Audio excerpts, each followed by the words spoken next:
बहुत बहुत प्राचीन समय की बात है, जब यह सृष्टि नई नई बनी थी, जब धरती पर धर्म को स्थापित करना था, जब लोगों को सिखाना था कि सच्ची पूजा क्या होती है। तब भगवान ने एक दिव्य अवतार लिया, यज्ञ अवतार। प्राचीन काल में स्वयंभुआ मनु के समय प्रजापति रुचि और उनकी पत्नी आकृति ने कठोर तपस्या की। वह भगवान से ऐसे पुत्र की कामना कर रहे थे जो संसार में धर्म और सत्य की रक्षा करे। तब भगवान ने एक दिव्य अवतार लिया, यज्ञ अवतार। उनकी तपस्या से प्रसन्न होकर स्वयं भगवान ने उनके घर पुत्र के रूप में जन्म लिया। वही दिव्य बालक आगे चलकर यज्ञ अवतार कहलाया। उनके साथ ही लक्ष्मी जी ने भी दक्षिणा के रूप में जन्म लिया। आगे चलकर यज्ञ और दक्षिणा का विवाह हुआ। उनके 12 तेजस्वी पुत्र हुए, जिन्हें यामदेव कहा गया। उस समय संसार में राक्षस और दुष्ट शक्तियां यज्ञों में बाधा डालती थी।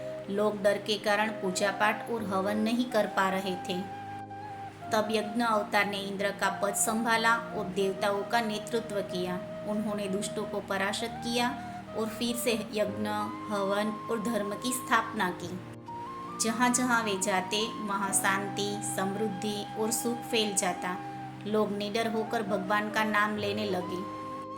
यज्ञ का क्या महत्व है पता है बच्चों? यज्ञ का केवल अग्नि में आहुति देना ही नहीं है। जब हम अपने स्वार्थ को त्याग कर दूसरों की भलाई के लिए काम करते हैं, वही सच्चा यज्ञ है। माता पिता की सेवा करना भी यज्ञ है। पढ़ाई मन लगाकर करना भी यज्ञ है। सच्चाई और ईमानदारी से जीवन जीना भी यज्ञ है। यज्ञ अवतार हमें सिखाते हैं कि त्याग और सेवा से ही संसार में शांति आती है।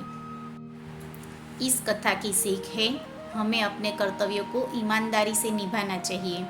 दूसरों की मदद करना ही सच्ची पूजा है। धर्म और सत्य की रक्षा हमेशा भगवान करते हैं। रहिए, अगले एपिसोड में हम जानेंगे भगवान के एक और अद्भुत अवतार की पावन कहानी। तब तक अच्छे काम करते रहिए, माता पिता का आदर कीजिए और भगवान का नाम लेते रहिए।